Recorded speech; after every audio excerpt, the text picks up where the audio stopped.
ba dapat lang sa inyo yan? Eh, nakakainis yung mga pagmumukha niyong dalawa eh. Talaga nga naman kayong dalawa pa nakita ko. Ano bang kasalanan namin sa'yo? Wala kaming ginagawang masama. Ang kasalanan niyo, yung pagiging pangit. Tsaka pwede ba, naka-uniform ka pa talaga. F na F mo yung uniform. Eh, palibasa, libre lang naman yan. Ano bang masama sa pagtitinda namin paglalako kahit naka-uniform? Eh, nakakainis eh. Alam mo kasi kayong mga mahihirap, asa kayo sa amin eh. Tingin mo ba ha, magiging scholar ka ba kung di dahil sa amin? Hoy, kami ay nagbabayad ng mga matrikula nyo. Hoy, ikaw, masyado ka matapobre ha. Sumapat ka bang baboy ka, hindi ka naman kausap. Alam mo, pwede ba? Doon kayo maglako, huwag kayo dito. Hindi yung nagpapakita ka sa amin, nakakahiya eh. Teka nga lang, kaya nga naglalako kami, di ba? Kahit saan pwede kaming pumunta. Tsaka kung nasusura ka sa mga mukha namin, ikaw na lang yung mag-adjust. Ako pa talaga mag-a-adjust, eh mayaman ako. Eh kayo nga dito nagsusumiksik eh. Kayo nga yung, alam mo, ay hindi, kahit mag-aral ka, or ipagpatuloy yung pag-aaral mo, wala kang mararating kasi bukod sa mahirap ka, wala ka namang pangarap eh. Anong pangarap mo? Magtinda ng gulay, ng prutas? Ginagawa lang naman namin to para makapagdagdag sa pambao namin. Tsaka kung sinusumbat mo, nang dahil sa inyo kaya scholar kami, nag-aaral naman kami ng mabuti. Hoy, eh hindi mo nga deserve ang maging scholar. Ang dami naman pwede maging scholar dyan eh. Hindi yung pagmumukha yung dalawa. Tsaka, lumapit ka nga konti. Sasabihin ako, lumapit ka rito.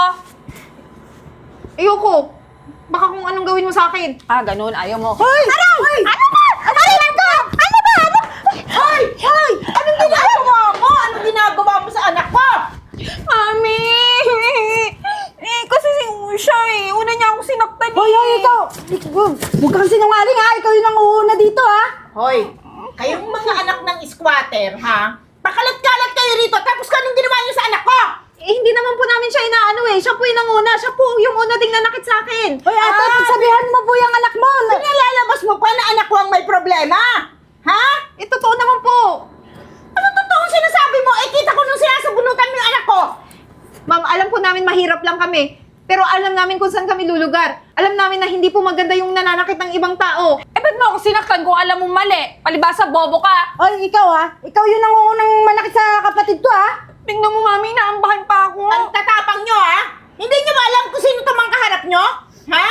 Baka sa yaman namin, ha? Ay hindi kayo makalaban sa husgado kung sakali magkahusgaduhan man, ha? Sa susunod na mangyari ulito, ha? Sinasabi ko sa inyo, demanda ko kayo! Kaya nga po, hindi namin yan pinapatulan. Siya lang po yung nantitrip sa amin. Mami, hindi totoo yun. Nasakit-sakit din ang ulo ko eh. O, nakikita mo na? Gusto mong ipang-medico legal ko to ngayon? At pag may nangyari rito, pananagutan nyo? Gusto nyo? Ayaw po namin. Sorry na po. Sorry na po. Pasensya na po kayo. Aalis na lang po kami. Tara na nga, mami. Sinabi ko sa inyo, ha? Sa susunod na gawin nyo yan. Okay ka lang ba? Okay lang ako. Sige na, pulutin na lang natin yan. Tingnan mo, mami, oh. Yung peking valedictorian, tsaka yung kapatid niyang oink-oink. Valedictorian? Hindi ako naniniwala na para sa'yo yung medalyang yan. Dapat sa anak ko yan eh. Siguro nilandi-landi mo yung professor mo para lang ilagay ka sa posisyon na yan. Naku po, mali po yung mga bintang nyo sa akin. Hindi po yan totoo. Talaga pong sinikapan ko pang makapag-aral, lumaki yung grades ko para po maabot ko tong posisyon na to. Hoy, Eden, ano ba mas kapani-paniwala? Yung nag-aral ka o lumandi ka? Malamang yung lumandi ka. Eh, malamang bobo ka naman eh. Saan kayo may naniniwala talaga na purong sipag lang yan? Malamang hinaluan mo na kalandian yan. Hoy, Kat! Hindi maganda yung sinasabi mo ha. May makarinig dito, baka kung ano pang isipin. Eh, ano kung may makarinig? Eh, totoo naman ah, malandi ka. Pinagsikapan to ng kapatid ko. Matalino siya, scholar. Kaya huwag na kayo magtaka kung bakit siya yung nauna sa'yo. Siya yung nakakuha ng valedictorian. Pinagtanggol pa talaga, no? Eh, totoo naman po ah. Tsaka kung sinasabi nyo, bakit ako valedictorian? Yun po ang computation. Wala pong mali sa computation. Kaming dalawa ni Kat, nandun po sa computation at harap-harapan pong pinakita sa amin. Kaya wala po kayong masasabi na lahat ay may daya. Yung katalinuhan mo, dadalhin mo hanggang dulo. Kasi gagawin ko lahat ng makakaya ko, ha? Para hindi ka makapasok sa mga university pang mayaman. Tsaka lang po, ano pong ibig nyo sabihin? Ako na bahala doon. Matalino ka, di ba? Hindi mo magets kung ano yung gusto ko sabihin? Eh, malamang, mag-a-apply ka na naman ng scholarship. Eh, pwes, hindi na mangyayari yun dahil ibaban ka na ng mama kung naiintindihan ng makitid mong utak yun. Teka lang po, huwag yun po yung gawin. Paano na lang po kami ng kapatid ko? nag-stop na nga to sa pag-aaral yung kapatid ko para po mataguyod ako eh. Tapos yun na lang po sana yung tulong na pwedeng gawin sa mga papasukan kong university. Oh, nakakaiyak naman. Anong gusto mo umiyak ako? Iyakan ko yung storya nyo? Hindi. Tara na nga, Mami. Yung mga ugali nyo ha, darating din yung panahon. Igigisa din kayo sa sarili yung mga mantika. Nang mantika mo kasi taba-taba mo. Tara na, Mami. Let's go. Alam mo, hindi ko na kaya talaga yung mga sinasabi nila. Mabuti na lang, ito na yung last day ko dito sa campus na to. Sa pagiging high school ko. Eh, paano naman yan kapag totoo pala yung sinabi nila na gagawin talaga nila yun? Eh, paano tayo makakapasok ng yung university? Huwag kang mag-alala. Alam ko may Panginoon sa taas. Kaya magsumikap lang tayo. At naniniwala ko may mga tao pang pwedeng tumulong sa atin. Gagamitin ko yung talino ko para tayong dalawa makapagtapos ng pag-aaral. Lalo ka na, tignan mo, na-stop ka pang mag-aral lang dahil sa akin. Hayaan mo na yun. At least, kahit papano may nakita naman. Nakapagtapos ka. Eh, ako rin naman, makakapagtapos din naman ako. Basta galingan lang natin. Wala namang imposible sa taong nagsisikap, di ba? Tama ka. O, tara sa na. ceremony. Hoy, Catherine! Pakinggan mo naman ako. Ilang beses ko na sinabi sa'yo na mag-apply ka ng trabaho, magtrabaho ka naman. Eh, ano ba? Kakagraduate ko lang, di ba? Anong kakagraduate? Tanga ka ba? 5 taon na nakaraan, kagagraduate mo pa rin? Nagpapahinga ka pa rin hanggang ngayon? Alam mo ba yung kumpanya natin? Palugi na! Ewan ko kung saan tayo pulutin dalawa. Ano bang gusto mong gawin ko? Eh, masakit pa nga yung utak ko simula nung nag-aral ako. Ima naman kailangan ko ng pahinga. Kailangan ko mag-refresh. Diba? Refresh na sinasabi mo, bobo ka ba? Kailan tayo kakain pagka wala na akong trabaho? Sige, paano? Paano yung mga luho mo kung wala na akong trabaho? Paano yung mga gusto mo yung mga ipabili sa akin kung wala na akong trabaho? Eh, wag mo akong pinag-iintindi. Wag mo akong isipin. Eh, kaya ko na yung sarili ko. Pero ngayon, habang nandiyan ka, di ikaw muna. Ang sinasabi ko sa'yo, basta humanap ka ng trabaho, magtrabaho ka. Ayoko pa nga magtrabaho. Bakit mo ba ako pinipilit? Alam mo yung kumpanya dyan, na bago ha, yung sikat ngayon. Naririnig mo yun, di ba? Mag-apply ka doon. At baka sakaling matanggap ka doon, malaking tulong sa akin. Sa'yo? Kaya pala. Kaya ako sinasabi sa'yo na tumulong ka sa akin kasi nga, palugi na yung kumpanya natin. Di ko na alam kung paano pagpapatong-patungin at bayaran yung mga problema natin. Tumulong ka naman, Kat. So, kaya mo ko pinag-a-apply kasi balak mo akong ginawa mo ko retirement plan. O hindi, no? Ayoko nga. Yung matustusan mo lang yung sarili mo ay malaking tulong na. Basta mag-apply ka doon. Oo na, sige na nga. Bukas mag-apply na ako. Sakit sa ulo ko eh. Anong bukas? Ngayon na. Anong bubukasin mo pa? Ngayon na. Eh. Sige na, umalis ka na sa kwarto ko. Oh, Kat. Anong kailangan mo? Ba, ikaw dapat ang tanungin ko, anong ginagawa mo dito? Ganun ba? Nagtatrabaho ka dito. O, di ba? Tama yung nangyari. Kasi hindi ka nakapag-aral, kaya ganyan yung trabaho mo. Taga-kolekta ng mga papel. Ano ba talagang pakay mo? Ano ba, hindi ba obvious na mag-a-apply ako? Eh... okay. Sige, Kat. Urgent tong position na ina-applyan mo.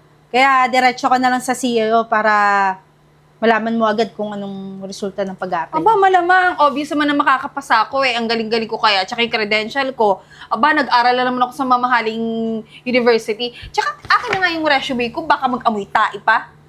Sige, punta ka na doon. Good morning, Miss Kat. Parang nagtataka ka? Tama ba ako? Aba, kahit sino naman eh.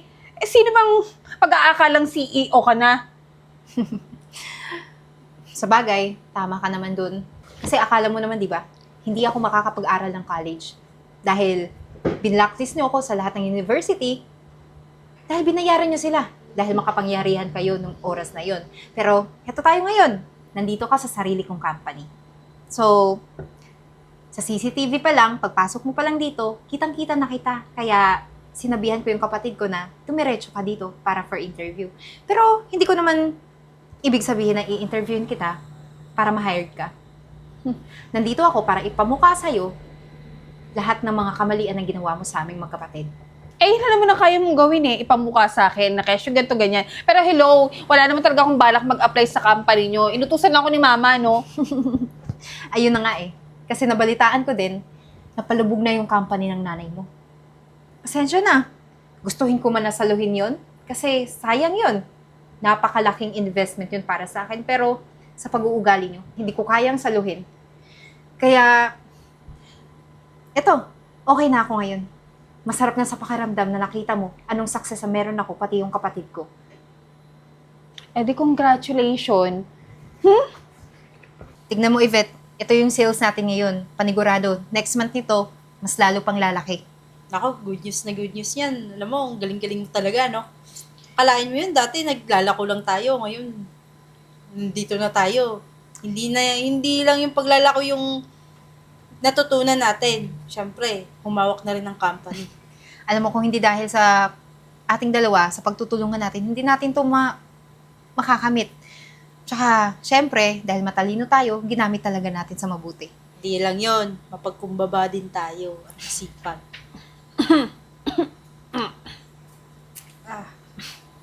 Okay, welcome again, Miss Galieta and Mrs. Galieta. Anong ginagawa niyo dito? Akala ko ba hindi kailangan ng anak mo ang trabaho? Nandito ka ba para suportahan siya, makiusap sa akin?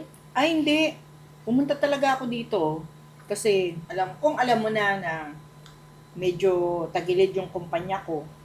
Eh, aalokin sana kita, baka gusto mong saluhin. Hindi medyo tagilid yung negosyo mo. Talagang lugi na. Alam mo, lahat ng mga clients ko, sinasabi yung tungkol sa'yo, sa company mo. Kasi nga wala ng pag-asa. Tsaka kung umaasa ka pa, na pwede kong saluhin yun, hindi na. Di ba sinabihan na kita dati? Eh, di ba sinabi ko naman na sa'yo na huwag na tayo pumunta dito? Tinmuan na pala natin. Dinadaldala lang tayo ng baing yan. Ikaw kasi, kung ikaw, matino ang pag-uutak mo, ang pag-iisip mo, di sana hindi mo ako pinabayaan mag-isa sa kumpanya. Alam nyo, yung mga pagsisisihan na yan, sa isa't isa, doon yun na lang pag-usapan sa bahay nyo. At kung ano yung naging buhay nyo ngayon, deserve nyo yan. Kasi tulad din nung dati, di ba? Nakiusap kami sa inyo na huwag nyo kami i-blacklist sa mga university. Pero, hindi ka namin napakiusapan kasi nga mapera ka. Ngayon, ibabalik ko lang kung anong ginawa nyo sa amin.